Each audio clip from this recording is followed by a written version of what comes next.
Baik, Assalamualaikum warahmatullahi wabarakatuh. Selamat pagi kepada dosen saya, Mbak Kinkin, dan juga teman-teman saya. Di sini saya Anggito Priambodo dengan NIM 141060233 dari Ilmu Komunikasi 2020 akan menjelaskan kembali mengenai hubungan terpaan iklan dan brand equity Tokopedia dengan menggunakan aplikasi Tokopedia sebagai sarana transaksi belanja daring mahasiswa Ilmu Komunikasi Universitas Negeri Jakarta. Nah, tugas ini disajikan sebagai penugasan dari mata kuliah Metode Penelitian Komunikasi Kuantitatif pada Prodi Studi Ilmu Komunikasi 2020. Dengan dosen Dr. Kinkin dan saya sendiri, Anggito Priambodo, dengan NIM 1410623.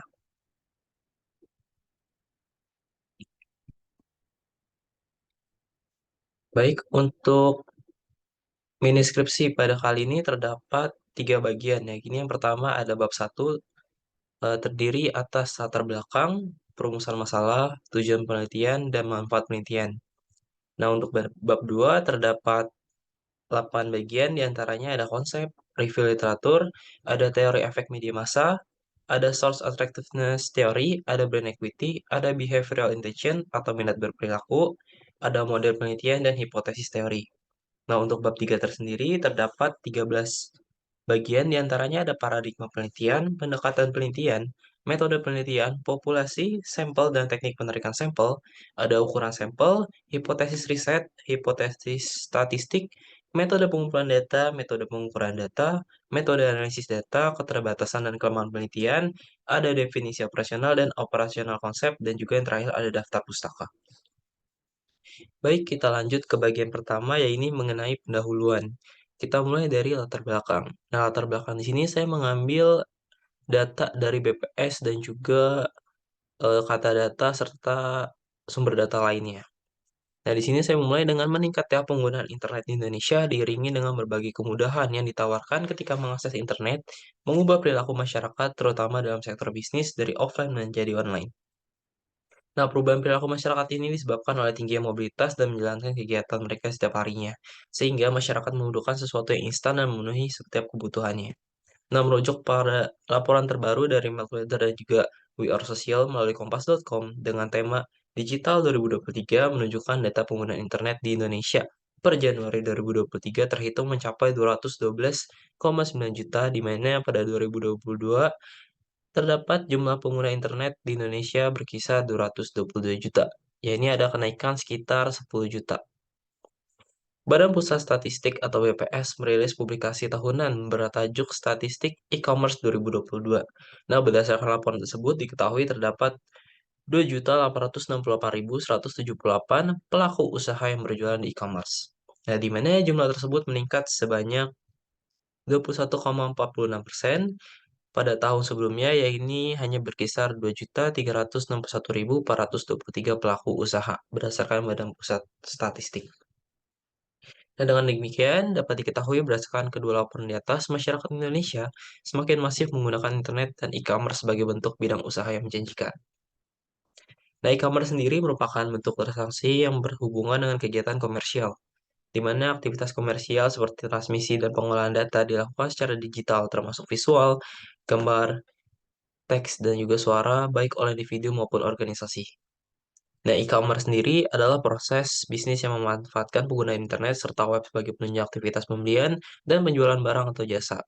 Secara umum, e-commerce adalah salah satu bentuk pemasaran produk melalui jaringan internet yang terhubung dengan komputer, handphone, maupun perangkat elektronik lain yang mendukung dengan web sebagai situs penyedia berbelanja secara daring.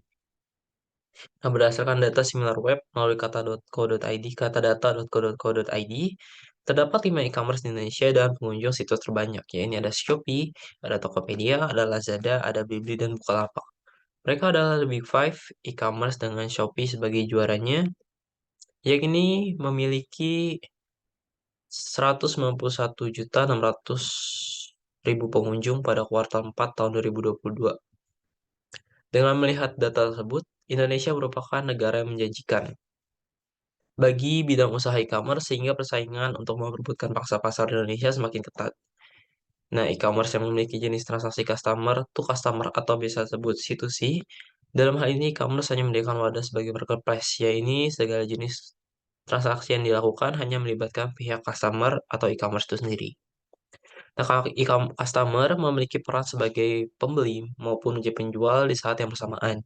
Sedangkan e-commerce bersedia sebagai penyedia aplikasi, penyedia tempat, regulator, dan fasilitator ketika customer melakukan transaksi. Nah, mengingat peran customer yang begitu besar dan mendukung aktivitas transaksi di marketplace, membuat para e-commerce dan institusi saling bersaing untuk merebutkan minat masyarakat menjadi pelanggan setia dengan bertransaksi melalui situs e-commerce mereka. Nah, marketplace itu sendiri ialah salah satu media yang digunakan untuk membangun toko online serta memasarkan produk mereka secara detail, disertai dengan kelebihan dan dari produk yang dijual, di mana hal ini bertujuan untuk menyediakan wadah bagi customer yang membutuhkan efisiensi dalam memenuhi kebutuhan karena tingkat mobilitasnya tinggi. Tokopedia merupakan e-commerce yang berinstitusi dengan menyediakan marketplace kepada para customer untuk melakukan transaksi jual beli sesuai kebutuhan mereka, baik kebutuhan olahraga, furniture, fashion, dan lainnya. Nah, selain itu terdapat fasilitas lain yang dapat dimanfaatkan per customer, yaitu pembayaran angsuran, pembayaran PLN, pembayaran TV kabel, dan lainnya. Nah, Tokopedia ialah perusahaan e-commerce yang didirikan oleh William Tanuwijaya dan Leontinus Alva Edison pada tahun 2009 di Indonesia sebagai penyedia marketplace. Nah, Tokopedia menyadari akan persaingan yang ketat sehingga memaksa mereka untuk memaksimalkan strategi pemasaran dan menjadikan Tokopedia terpilih sebagai e-commerce pertama yang akan digunakan customer dalam bertransaksi di marketplace. Nah, guna menarik customer, segala inisiatif telah dilakukan demi mendapatkan hati customer. Hal ini ditunjukkan dengan melakukan upaya seperti menawarkan harga jual yang berbeda-beda pada tiap toko, lalu pelayanan yang diberikan, dan penerapan diskon serta promosi ketika mengiklankan produk. Salah satu bentuk promosi yang gencar dilakukan oleh Tokopedia ialah iklan baik iklan bisnis above the line maupun below the line dan lainnya.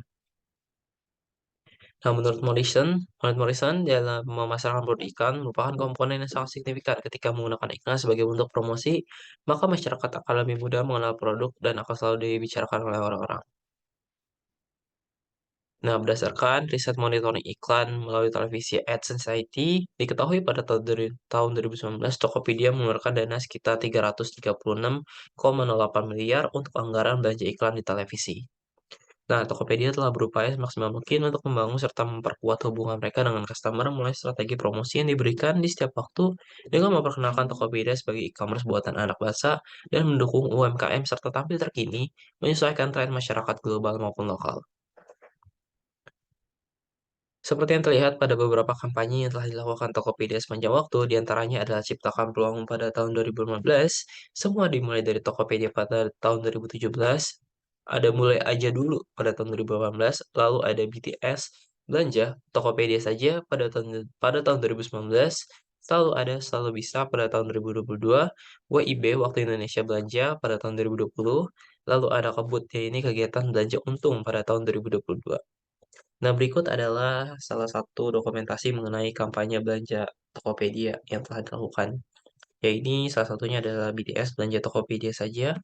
Lalu ada promo waktu Indonesia belanja yang juga menggunakan BTS sebagai brand ambassador ya. Nah, Morisa berpendapat bahwa daya tarik iklan adalah suatu hal yang menggerakkan seseorang berdiskusi tentang kemauan ataupun kebutuhan mereka dan merangsang ketertarikan mereka. Dan daya tarik iklan merujuk pada pendekatan yang dipakai untuk merangsang perhatian konsumen dan atau mempengaruhi emosi mereka tentang suatu produk, barang, dan jasa. Nah, daya tarik dalam suatu iklan dapat memberikan kepercayaan kepada konsumen sehingga produk tersebut memiliki nilai yang tinggi. Dan daya tersebut kemudian dihubungkan dengan brand equity suatu produk. Nah, walaupun Tokopedia telah melakukan strategi pemasaran yang bervariasi, diketahui pada tahun 2022 e-commerce dengan pengunjung situs terbanyak dimenangkan oleh kompetitor yaitu Shopee. Nah, maka dari itu, penulis melakukan penelitian yang berjudul Hubungan Terpal Iklan dan Brand Equity Tokopedia dengan menggunakan aplikasi Tokopedia sebagai sarana transaksi belanja daring mahasiswa Ilmu Komunikasi Universitas Negeri Jakarta. Oke.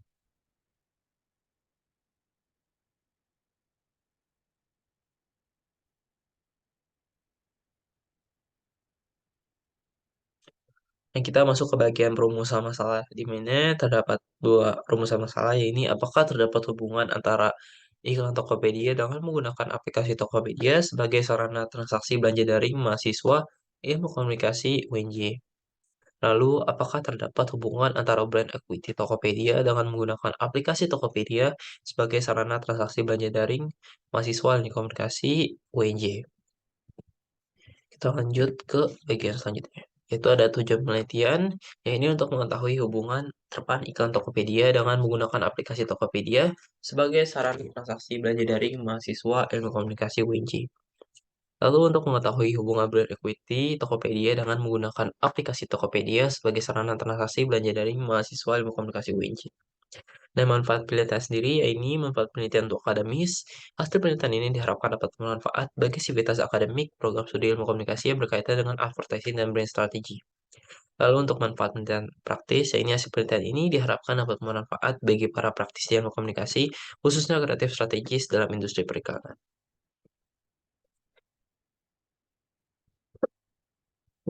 Lalu untuk bab 2 terdapat landasan teori, yaitu yang pertama kita mulai dengan konsep. Nah, dalam menghadapi persaingan yang ketat, perusahaan harus mengetahui cara untuk meningkatkan merek dan membuat konsumen tidak hanya membeli atau menggunakan produk hanya satu kali, tetapi melakukan pembelian secara berulang. Dan strategi yang dapat digunakan adalah perusahaan adalah marketing communication untuk menarik perhatian konsumen. Nah, marketing communication adalah strategi yang digunakan perusahaan dan menyampaikan informasi yang bersifat membujuk dan meningkatkan konsumen baik secara langsung maupun tidak langsung kepada konsumen. Nah, konsep yang digunakan adalah marketing communication pada penelitian ini. Lalu untuk review literatur, terdapat beberapa penelitian yang penulis gunakan untuk menggambarkan penelitian atau mendeskripsikan penelitian secara detail. Nah, terdapat beberapa penelitian yang telah membahas mengenai hubungan terpan iklan dan brand equity Tokopedia dengan menggunakan aplikasi Tokopedia sebagai sarana transaksi belanja daring. Di antaranya ada pengaruh terpan iklan Tokopedia di televisi dan brand equity Tokopedia terhadap minat konsumen untuk menggunakan Tokopedia sebagai sarana jual beli online. Lalu yang kedua ada pengaruh iklan. Pengaruh periklanan terhadap minat di konsumen Tokopedia di Kota Palembang. Lalu yang selanjutnya ada hubungan terpan iklan dan persepsi pada daya tarik brand ambassador Tokopedia dengan minat menggunakan Tokopedia sebagai sarana transaksi belanja daring. Lalu ada hubungan terpan berita iklan Tokopedia BTS dan terpan word of mouth dengan minat menggunakan aplikasi Tokopedia. Lalu ada hubungan terpan iklan Tokopedia dengan intensitas word of mouth pada Tokopedia waktu Indonesia belanja dengan keputusan pembelian melalui Tokopedia. Lalu ada hubungan terpan iklan Shopee terhadap iklan Shopee serta Tokopedia, akses aplikasi dan minat pembeli pada mahasiswa Untak Surabaya. Nah, berikut adalah tabel yang digunakan untuk mendeskripsikan review literatur yang saya gunakan, di mana terdapat judul, terdapat tujuan, lalu ada teori yang digunakan, lalu ada teknik penarikan sampel dan juga persamaan. Di mana di sini saya mengambil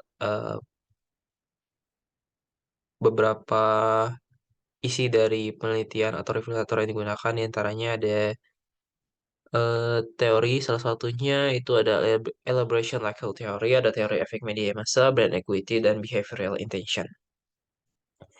Lalu kita mulai ke bagian teori efek media massa. Nah, efek komunikasi menurut Wirianto dan Mulyana terdiri atas dua istilah, yaitu efek komunikasi massa. Definisi dari efek itu sendiri adalah semua jenis perubahan terjadi dalam diri penerima setelah menerima pesan dari suatu sumber. Nah, perubahan tersebut meliputi perubahan pengetahuan, perubahan sikap, dan perubahan perilaku nyata. Sedangkan komunikasi massa memiliki arti sebagai komunikasi yang menggunakan media massa baik secara cetak ataupun elektronik yang dikelola oleh suatu lembaga atau orang yang dilembagakan, yang ditujukan kepada sejumlah besar orang yang tersebar di banyak tempat, anonim, dan heterogen. Nah, pesan-pesan ini bersifat umum, disampaikan secara cepat, serentak, dan selintas. Maka dapat disimpulkan bahwa efek komunikasi massa merupakan segala jenis perubahan yang terjadi pada khalayak setelah menerima pesan dan informasi yang mereka terima melalui media massa. Nah, perubahan tersebut terjadi dikarenakan informasi serta pesan yang disampaikan melalui media massa mempengaruhi pandangan khalayak mengenai satu dan banyak hal. Nah, efek komunikasi massa terbagi menjadi 3 bagian dan yang juga merupakan tahapan-tahapan dalam secara bertindak dimulai dari kognisi, afeksi, dan terakhir ada behavioral. Nah, selanjutnya saya menggunakan source attractiveness theory, di mana source attractiveness theory ini dikemukakan oleh McQueer adalah hubungan antara penerima dan pemberi pesan memiliki peran penting dalam mempersuasi salah satunya untuk menghasilkan minat beli. Nah, keefektifan penyampaian pesan tergantung dengan beberapa faktor dari daya tarik, yaitu diantaranya ada similarity, ada familiarity, dan juga liking pada komunikator. Nah, selanjutnya kita ke bagian brand equity. Nah, brand equity atau ekuitas merek adalah seperangkat aset dan liabilitas merek yang berkaitan dengan suatu merek. Nama dan simbolnya yang menambah atau mengurangi nilai yang diberikan oleh suatu barang atau jasa kepada perusahaan atau pelanggan. Nah, menurut David E. Baker, brand equity dikelompokkan menjadi 4 kategori, yaitu ada brand awareness, ada brand association, ada perceived quality, ada brand loyalty. Nah, kita langsung masuk ke bagian behavioral intention atau minat berperilaku. Nah, minat tidak muncul seketika, melainkan ada proses dan faktor yang berperan di dalamnya. Dan menurut Ferdinand, menyebutkan bahwa terdapat 4 indikator dalam behavioral intention, yaitu atau minat beli, yaitu adanya minat transisional, ada minat referensial, ada minat preferensial, dan juga minat eksploratif. Lalu keempat indikator tersebut menurut Ferdinand juga dapat didukung oleh brand equity sebagai kekuatan dari sebuah brand yang kemudian merangsang minat konsumen untuk melakukan transaksi. Nah, untuk model penelitian sendiri, saya menggunakan dua variabel, ini terpapan iklan Tokopedia sebagai variabel X pertama dan brand equity Tokopedia sebagai variabel X kedua, dengan mempengaruhi atau memiliki hubungan dengan menggunakan aplikasi Tokopedia sebagai variabel Y. Nah, untuk hipotesis teori di sini terdapat hubungan antara terpapan iklan dan brand equity Tokopedia dengan menggunakan aplikasi Tokopedia sebagai sarana transaksi belanja daring mahasiswa Ilmu Komunikasi Universitas Negeri Jakarta. Kita masuk ke bagian bab 3, yaitu terdapat tadi 13 bagian. Kita mulai mengenai paradigma penelitian. Nah, di sini saya menggunakan paradigma penelitian post positivism. Mengapa? Karena paradigma ini bersifat reduksionistik karena tujuannya untuk mereduksi ide-ide menjadi sumber kecil dan terpisah untuk diuji, seperti variabel yang terdiri dari hipotesis dan pernyataan penelitian. Jadi dalam metode ilmiah pendekatan penelitian diterima oleh post-positivism, seorang peneliti memulai dengan sebuah teori, mengumpulkan data yang mendukung atau menolak teori tersebut, dan kemudian membuat revisi yang diperlukan dan melakukan pengujian tambahan. Dalam penelitian ini akan dilihat bagaimana hubungan sebab akibat antara dua variabel independen, yaitu terpahan iklan Tokopedia dan brand equity Tokopedia dengan variabel dependen, yaitu menggunakan aplikasi Tokopedia. Lalu untuk pendekatan penelitian, saya menggunakan pendekatan penelitian kualitatif, di mana pendekatan kuantitatif berfokus pada pengukuran data yang hati-hati dari variabel untuk menjawab pertanyaan dan hipotesis. Nah, penelitian ini dipandu dengan teori. Lalu penelitian kuantitatif mencerminkan asumsi filosofis post-positivism dengan memeriksa hubungan antara variabel menggunakan metode survei dan percobaan untuk menjawab hipotesis dari pertanyaan. Nah, pada penelitian berjudul Hubungan Terapan Iklan dan Brand Equity Tokopedia terhadap menggunakan aplikasi Tokopedia sebagai sarana transaksi belanja daring, mahasiswa Ilmu Komunikasi Universitas Jakarta menggunakan pendekatan penelitian kuantitatif. Nah, untuk metode penelitian, saya gunakan metode survei dengan menggunakan kuesioner sebagai alat instrumen penggunaan datanya. Nah, menurut Creswell, metode survei memberikan deskripsi kualitatif atau numerik tentang tren, sikap, atau pendapat dari sebuah populasi dengan mempelajari sampel dari populasi tersebut. Metode ini termasuk studi cross-sectional dan longitudinal, menggunakan kuesioner atau wawancara terstruktur untuk mengumpulkan data dengan maksud menggeneralisir dari sebuah sampel ke populasi. Lalu ada populasi, sampel, dan teknik penarikan sampel. Nah, populasi yang digunakan adalah mahasiswa Universitas Negeri Jakarta, program studi ilmu komunikasi sebanyak 449 mahasiswa. Lalu ada eh, sampel yang digunakan. Yang ini saya menggunakan sampel dari mahasiswa ilmu komunikasi UNJ itu sendiri, tetapi dengan pengambilan sampel yang digunakan adalah teknik non-probability sampling dengan metode purposive sampling. Nah, purposive sampling itu sendiri adalah tipe non-probability sampling, di mana unit yang diamati dipilih berdasarkan penelitian-penelitian tentang mana yang akan paling berguna atau representatif. Nah, purposive sampling digunakan ketika peneliti ingin memilih sampel berdasarkan pengetahuan dasar atau populasi unsur-unsur dari penelitian dan tujuan penelitian. Nah, kita ke ukuran sampel. Nah, peneliti menggunakan metode purposive sampling dengan menentukan sampel, sehingga ukuran sampel penelitian dipilih dengan mengambil objek penelitian yang selektif dan mempunyai ciri-ciri spesifik dengan kriteria sebagai berikut. Nah, mahasiswa ilmu komunikasi UNJ yang pernah terpapar iklan dan berita tentang Tokopedia. Lalu yang kedua ada mahasiswa ilmu komunikasi UNJ yang secara aktif atau pernah menggunakan e-commerce dalam pemenuhan kebutuhan. Untuk hipotesis riset yang pertama ada hipotesis nihil, terdapat hubungan terpaan iklan dan mengikuti Tokopedia dengan menggunakan aplikasi Tokopedia sebagai sarana transaksi belanja daring mahasiswa ilmu komunikasi UNJ, dan juga hipotesis tolak, yaitu ada tidak terdapat hubungan terpaan iklan dan brand equity Tokopedia dengan minat menggunakan aplikasi Tokopedia sebagai sarana transaksi belanja daring mahasiswa ilmu komunikasi UNJ. Untuk hipotesis statistik, hipotesis nihil ditolak bila T hitung lebih besar pada T table, dan hipotesis nihil diterima bila T hitung lebih kecil daripada T table. Untuk metode pengumpulan datanya di sini saya menggunakan survei penelitian, di mana dalam penelitian sosial variabel sering dioperasionalkan ketika peneliti mengajukan pertanyaan pada orang-orang untuk mendapatkan data dengan analisis dan interpretasi. Nah, metode pengumpulan data yang digunakan dalam penelitian ini adalah dengan menggunakan kuesioner. Lalu untuk pengukuran datanya terdapat validitas dan juga reliabilitas, di mana dalam pengujian validitas pada penelitian ini terdapat kuesioner dengan menggunakan uji Kaiser-Meyer-Alkin atau KMO, yaitu Measure of Sampling Adequacy. Menurut Malhotra, KMO adalah indeks yang digunakan untuk menguji kelayakan analisis vektor jika nilai tinggi antara 0,5 dan 1, di mana menunjukkan analisis faktor sudah tepat. Jadi nilai di bawah 0,5 menyiratkan bahwa analisis faktor mungkin tidak sesuai dan tidak memadai. Untuk reliabilitas,